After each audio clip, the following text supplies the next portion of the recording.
E agora é hora do quadro 8 em ponto, aqui dentro do SC no Ar. O tema de hoje é o comércio de Santa Catarina.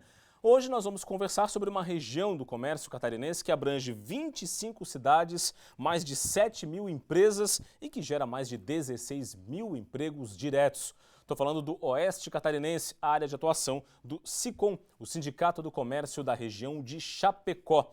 Para isso, hoje o 8 em ponto recebe aqui no estúdio Marcos Antônio Barbieri, que é o presidente do SICOM, o nosso convidado de hoje aqui no 8 em ponto. Tudo bem, presidente? Seja bem-vindo. Obrigado. Presidente, como é que está a situação do comércio de Chapecó e região nas áreas do sindicato, cobertas pelo sindicato, nesse ano de 2016? Na verdade, a nossa região tem também sofrido com essa turbulência toda no mercado que a gente vive hoje brasileiro, mas evidentemente que o agronegócio nos ajudou bastante a enfrentar esse momento difícil. É claro que o nosso comércio hoje ele se diversificou e hoje não depende somente do agronegócio, mas hoje a parte de ensino hoje também trouxe bastante evolução para a nossa região, então evidentemente que o comércio hoje ele conseguiu sofrer menos do que outras regiões. Haja vista, por exemplo, que o nosso comércio teve um quadro dimensional muito pequeno, se comparado a outras regiões do estado e até mesmo do Brasil.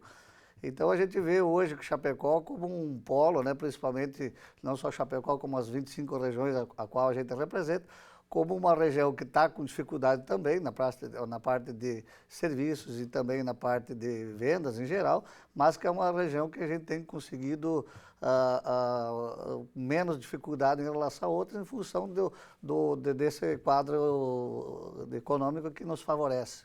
Bom, e como manter, né, o empresário motivado, com interesse em investimentos, em produtos e serviços, em diversificação, em qualidade cada vez maior, como manter esse empresário motivado nesse cenário que você acabou de falar, um cenário de turbulência política e econômica? Então, nós como Sindicato do Comércio, a gente tem as prerrogativas legais de representar, logicamente, as empresas perante negociações trabalhistas, mas evidentemente que nós temos também a preocupação de qualificar o nosso empreendedor, nosso comerciante, e também fazer com que as reivindicações nossas sejam atendidas, seja ele no âmbito estadual quanto no nível federal. Nós temos brigado muito pela parte de uma reforma trabalhista que viabilize mais os negócios, e principalmente na parte de serviços, porque a gente entende que a flexibilização trabalhista vai acabar facilitando a vida do comércio e também da prestação de serviço. Posso citar um exemplo muito claro, que hoje a nossa legislação, hoje, que é de 1943, e que impera muitas vezes o comércio, principalmente na área de tecnologia, por exemplo, você obriga uma pessoa a trabalhar 8 horas por dia e que ela tenha uma boa ideia nesse período que ela está trabalhando engessada naquele horário. E tem gente que para a área de tecnologia, para a área de desenvolvimento de conhecimento, tem pessoas que gostam de trabalhar de manhã, tem pessoas que gostam de trabalhar à noite, de madrugada, e a nossa legislação ela engessa de certa forma isso. Então o que a gente propõe? A gente propõe que as relações de trabalho sejam flexibilizadas, porque a gente consiga ter uma qualidade melhor no atendimento, na geração de conhecimento. Então isso, hoje o comércio não se atém só à parte de mercadorias, mas sim o comércio de serviços hoje, ele é tão quanto importante quanto o comércio de produtos. E o comércio de varejo, evidentemente, que a gente procura orientar, procura qualificar o nosso comerciante e flexibilizar, que nem eu falei, Chapecó hoje é uma das poucas cidades, e foi a primeira no estado que tem horário de comércio livre. Então isso é uma conquista que a gente teve e que hoje são poucas regiões, até mesmo a nossa capital tem restrição de horário. Então a gente procura flexibilizar isso para que o comerciante ele se sinta mais à vontade de abrir a hora que ele quer, de ele conseguir colocar os produtos na hora que ele achar bem melhor. Bom, presidente, a lei das terceirizações que está em discussão é um avanço? Com certeza, acho que o avanço não só para o âmbito no privado, quanto para o setor público também. Acho que a flexibilização nesse sentido vai ser fundamental para que o Estado não seja tão hoje onerado com tantos colaboradores e mesmo a iniciativa privada. Acho que o Estado só tem a ganhar com isso e também a iniciativa privada também vai ter um avanço enorme. Então a gente precisa que essa lei seja regulamentada, que ela passe no Congresso e que evidentemente vai ser um grande avanço, principalmente para o setor, mais para o setor público do que até para o setor privado. Bom, e com relação a aumento de impostos, recriação de CPMF, isso realmente está fora da pauta, o empresariado é contra, não é? Exatamente. Nós temos nos posicionado bastante crítico em relação a isso, né? Até em frente à nossa entidade tem um outdoor hoje enorme, colocando que os impostos hoje estão pesados demais. Inclusive uma campanha da FEComércio, em conjunto com todos os sindicatos do Estado e também com a Fiesc, com outras entidades que compõem o sistema. E evidentemente que o caminho não é por aí. Hoje nós não conseguimos manter o nosso negócio com a carga tributária que está posta hoje, quanto mais se você aumentar essa carga tributária. Pelo contrário, eu acho que até mesmo a reforma tributária, ela passa por uma reforma trabalhista também. Por quê? Porque hoje é tão quão importante a trabalhista, porque você consegue empreender de uma maneira mais aberta, mais tranquila. Você vê que em países desenvolvidos, por exemplo, você tem horários flexíveis, você ganha por hora. Evidentemente que nós não queremos que seja assim no Brasil, mas que seja um pouco mais aberto esse sistema, que engessa de tal forma que acaba desincentivando você a ser empreendedor hoje no nosso país. Então nós entendemos hoje que a questão de impostos, se ela estabilizar hoje e nós conseguimos avançar nessas reformas, com certeza eu acho que o comércio, e não só o comércio como a indústria, evidentemente, e o comércio de serviços, a geração de serviços vai ser, nos próximos anos, aí vai ter um crescimento que há alguns anos atrás ela teve.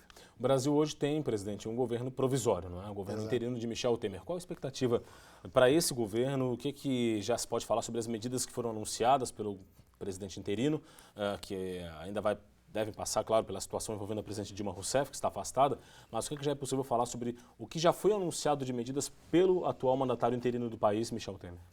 Olha, nós vimos com otimismo no sentido das reformas, inclusive essa trabalhista, que é o principal calcanhar de Aquiles hoje, passa por uma reforma trabalhista. Então, evidentemente que a gente está numa expectativa grande, a gente sabia que o governo anterior, infelizmente, não tinha mais condições de gerir o país, e nós esperamos que ele tenha serenidade e aprove essas medidas, ou pelo menos coloque para o Congresso, e nós vamos fazer a nossa pressão dentro da nossa base parlamentar do nosso Estado, dentro da base parlamentar que a gente tem influência, evidentemente que a gente vai querer fazer.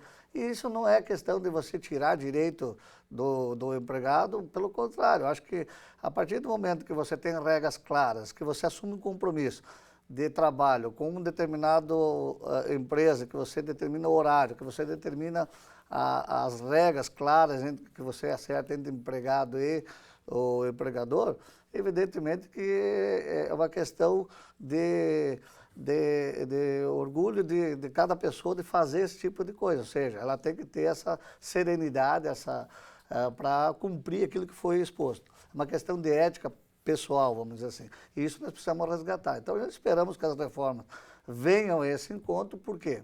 Porque ela se faz estritamente, não existe hoje o comércio eletrônico, o comércio de serviços avançar sem passar por isso. Bom, presidente, e 2016 os especialistas já dizem que será um ano difícil, né? Tanto quanto foi 2015, ou até mais do que 2015, que a recuperação econômica do país vem realmente só lá para 2017 ou até 2018. Diante disso, qual é a expectativa para 2016 do comércio de Chapecó e região? É fechar com crescimento de vendas? É fechar com crescimento de faturamento, mesmo com essas dificuldades? O que eu falei que Chapecó ela se destaca até pela questão do agronegócio, mas nós também estamos passando por seríssimas dificuldades. Nós esperamos, o ano passado nós tivemos uma queda em torno de 2%, 2,5%, mas evidentemente que esse ano nós esperamos pelo menos fechar o ano 0 a 0, vamos dizer assim, né? sem perda de vendas. Mas a questão é que o cenário hoje também do agronegócio também tem complicado, você vê o preço de commodities como o milho e a soja crescendo, isso também está influenciando muito na indústria da nossa região e esperamos que também o governo tenha a sensibilidade de fazer uma política de exportação desses produtos primários para que não falte produto também no agronegócio. Nós vivemos numa região distante da produção dessas commodities e evidentemente que o agronegócio, ele indo bem, evidentemente o comércio ele tem uma facilidade bem maior. E o comércio, o agronegócio não desenvolvendo da forma como deveria, e hoje está passando por essa dificuldade, a gente vê com preocupação. Então eu acho que 2016 a nossa expectativa é pelo menos fechar num ponto de equilíbrio, que é um grande avanço se comparado com outras regiões do país. Marcos Antônio Barbieri, presidente do Sindicato do Comércio da região de Chapecó, muito obrigado pela participação aqui no 8 em Ponto. Sucesso, claro, na condução dessa região tão importante para Santa Catarina, que é o Oeste Catarinense. Muito obrigado, eu que agradeço. Tá, e portanto, esse foi o 8 em Ponto de hoje, debatendo o comércio em Chapecó e em mais 25 cidades de atuação, mais de 16 mil empregos gerados, a relevância, claro, do comércio do Oeste Catarinense. O SCNOA segue com muitas outras informações só para você.